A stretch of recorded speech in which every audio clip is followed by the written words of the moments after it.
എന്താണ് ഞാണ് പറഞ്ഞതാണ് അല്ലെ? വ്യാസം പറഞ്ഞില്ലായിരുന്നോ? ആരം, ശരിയല്ലേ? ഈ കാര്യങ്ങളെ കുറിച്ചൊക്കെ പറഞ്ഞതാണ് നമ്മൾ. ഇപ്പം വൃത്തത്തിനെ സംബന്ധിക്കുന്ന ചില രേഖകളും രേഖാഖണ്ഡങ്ങളെ കുറിച്ചാണ് നമ്മളിപ്പോൾ ഓൾറെഡി പറഞ്ഞത്. അതിനകത്ത് വളരെ ഇമ്പോർട്ടന്റ് ആയിട്ടുള്ള ഒരു സാധനമാണ് നമ്മൾ എന്തെന്ന് പറയുന്നത്, വൃത്തത്തിലെ ഒരു ചാപം എന്ന് പറയുന്നത്. ഇത് ഇപ്പോൾ നിങ്ങൾ കാണുന്നതാണ് എന്തെന്ന് പറയുന്നത്, ഒരു ചാപം എന്ന് പറയുന്നത്. ഇതൊരു ചാപമാണ് അല്ലെ? പി ക്യു എന്ന് പറയുന്നത്. ഓ കേന്ദ്രമായ വൃത്തത്തിൽ നിന്നും ക്യൂ വൃത്തപരിധിയിലുള്ള ഒരു പോയിന്റ് ആണ്, ഒരു ബിന്ദുവാണ്. അപ്പം ഒ എന്ന ബിന്ദുവിൽ നിന്നും ക്യൂ എന്ന ബിന്ദുവിലേക്ക് വരയ്ക്കുമ്പോൾ അത് എന്തായി മാറും? ആരമായി മാറും. ഇനി പി എന്ന് പറയുന്നതും ക്യൂ എന്ന് പറയുന്ന രണ്ട് ബിന്ദുക്കൾ നമുക്കുണ്ട്. അപ്പോ വൃത്തം എന്തായി? വൃത്തത്തിന്റെ പരിധി രണ്ട് ഭാഗങ്ങളായി വിഭജിക്കപ്പെട്ടു. അതിലൊരു ഭാഗം ഈ ചെറിയ ഭാഗവും മറ്റൊന്ന് ഈ വലിയ ഭാഗവുമാണ്. ഈ വക്രതയുള്ള ഭാഗമാണ്. വക്രതയുള്ള ഭാഗത്തിന് പറയുന്ന പേരാണ് എന്തെന്ന് പറയുന്നത്? ചാപം എന്ന് പറയുന്നത്. വൃത്തത്തിന്റെ പരിധിയിൽ രണ്ട് ബിന്ദുക്കൾ എടുക്കുമ്പോൾ നമുക്ക് രണ്ട് പാർട്ടായിട്ട്, രണ്ട് ഭാഗങ്ങളായിട്ട് വക്രമുഖങ്ങൾ കിട്ടും, അല്ലെങ്കിൽ വക്രമായ ഷേപ്പ് കിട്ടും. ആ വക്രമായ ഷേപ്പിന് പറയുന്ന പേരാണ് എന്തെന്ന് പറയുന്നത്? ചാപം എന്ന് പറയുന്നത്. മനസ്സിലായോ എല്ലാവർക്കും? മനസ്സിലായി. ഓക്കെ, ഇനി നമുക്ക് ഇച്ചിരി അടുത്ത ഒരു ഭാഗത്തേക്ക് പോവാം. ഞാൻ പറഞ്ഞു നമുക്കൊരു ചാപം എന്ന് പറയുന്ന ഒരു വക്രതയുള്ള ഒരു ഭാഗം വൃത്തത്തിന്റെ ഒരു ഭാഗത്തെ നമ്മൾ പരിചയപ്പെട്ട് കഴിഞ്ഞു. അങ്ങനെയാണെങ്കിൽ ആ വൃത്തത്തിൽ ചാപമുണ്ടാക്കുന്ന രണ്ടു തരം പ്രധാനപ്പെട്ട കോണുകളെ കുറിച്ചാണ് ഞാനിപ്പോൾ പറയാൻ പോകുന്നത്. ഒന്ന്, ചാപമുണ്ടാകണമെങ്കിൽ നമുക്കറിയാം തീർച്ചയായിട്ടും വൃത്തത്തിന്റെ പരിധിയിൽ രണ്ട് ബിന്ദുക്കൾ എടുക്കണം. അപ്പൊ ഞാൻ ഇവിടെ ഓൾറെഡി ഒരു ബിന്ദു എടുത്തു, ഇവിടെ മറ്റൊരു ബിന്ദുവും എടുത്തു. എന്നിട്ട് ഈ ബിന്ദുവിൽ നിന്ന് ഈ ബിന്ദുവിലേക്കുള്ള വക്രമായ ഭാഗത്തിന് ചാപം എന്നാണ് പറയുന്നത്. ഓൾറെഡി നമ്മൾ അതിനെ കണ്ടു കഴിഞ്ഞു.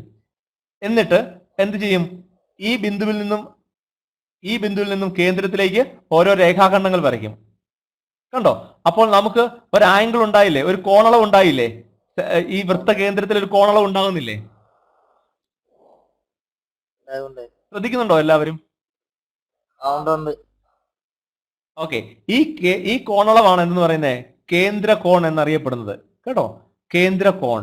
കേന്ദ്രത്തിൽ ഒരു ചാപം ഉണ്ടാക്കുന്ന കോണാണ് എന്തെന്ന് പറയുന്നത്? കേന്ദ്ര കോൺ. എങ്ങനെയാണ് കോണളവ് ഉണ്ടാകുന്നത്?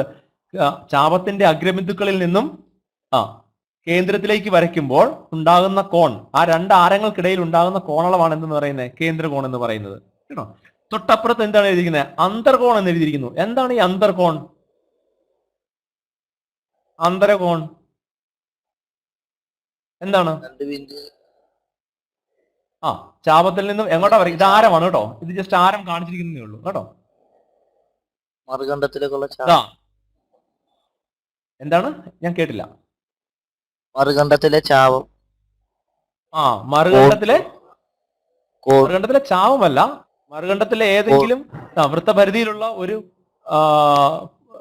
ബിന്ദുവിലേക്ക് രേഖാഖണ്ഡങ്ങൾ വരച്ചാൽ, ഇതാ കണ്ടോ, ഇവിടുന്ന് രേഖാഖണ്ഡങ്ങൾ വരച്ചാൽ അവിടെ ഉണ്ടാകുന്ന കോണാണത്. മനസ്സിലായോ? മനസ്സിലായി.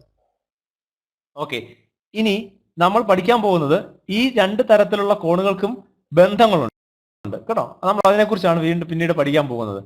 ഇനി ഇതിനു മുമ്പ് ഇതൊക്കെ പറയുന്നതിന് മുമ്പ് നിങ്ങളോട് ഞാനൊരു കാര്യം ചോദിക്കാൻ പോകണം. നമ്മൾ ചെറിയ ക്ലാസ്സുകളിൽ പഠിച്ച കുറെ കാര്യങ്ങളാണ്. അപ്പോൾ നിങ്ങൾ എല്ലാവരും ഇതെന്താണ് ഈ ചിത്രം? എന്തിന്റെ ചിത്രമാണ്? ത്രികോണം. ഇതൊരു ത്രികോണമാണല്ലേ? ഓക്കെ, ഇനി ഞാൻ ചോദിക്കാൻ പോകുന്നത് വിജിത്തിനോടാണ്. വിജിത്ത് ഉണ്ടോ അവിടെ? വിജിത്ത് വിജയൻ. ഹലോ. വിജിത്തെ, എന്തുണ്ട് വിശേഷമൊക്കെ? ചായ കുടിച്ചോ വൈകുന്നേരം? ചായ കുടിച്ചോ വൈകുന്നേരം? ഇല്ല. ഓക്കെ, നന്നായി. ഞാൻ ചായ കുടിച്ചു പക്ഷേ കേട്ടോ. വിജിത്തിന് ഇതെന്താണെന്ന് അറിയാവോ? ഞാൻ ചോദിക്കാൻ പോകുന്നത് ഇതെന്താണെന്ന് അറിയാവോ? ഞാൻ ഈ വരയ്ക്കുന്ന സംഭവം എന്താണെന്ന് അറിയാവോ? ഇതൊരു കോണാണല്ലേ? അതെ. ആ കോണിന് പേരുണ്ട്. ഈ ത്രികോണത്തിന് പുറമെ വരച്ചിരിക്കുന്ന ഈ കോണിന് പ്രത്യേക പേരുണ്ട്. എന്താണെന്ന് പറയാവോ? എന്തോ? ബാഹ്യകോൺ. ഇത് ത്രികോണത്തിന്റെ ബാഹ്യകോണാണെന്നല്ലേ? ഈ ബാഹ്യകോണിന് ത്രികോണത്തിന്റെ ആന്തരകോണുമായിട്ട് ബന്ധമുണ്ട്. എന്ത് ബന്ധമാണുള്ളതെന്ന് പറയാമോ?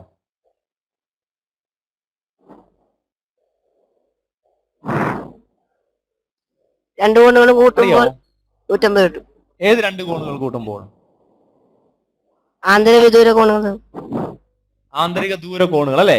അതായത് ആന്തരിക ദൂരം എന്ന് പറഞ്ഞാൽ അകത്ത് അന്തർഭാഗത്തുള്ള അല്ലെ ഈ ത്രികോണത്തിന്റെ അകത്തുള്ള ആന്തര കോണാണ്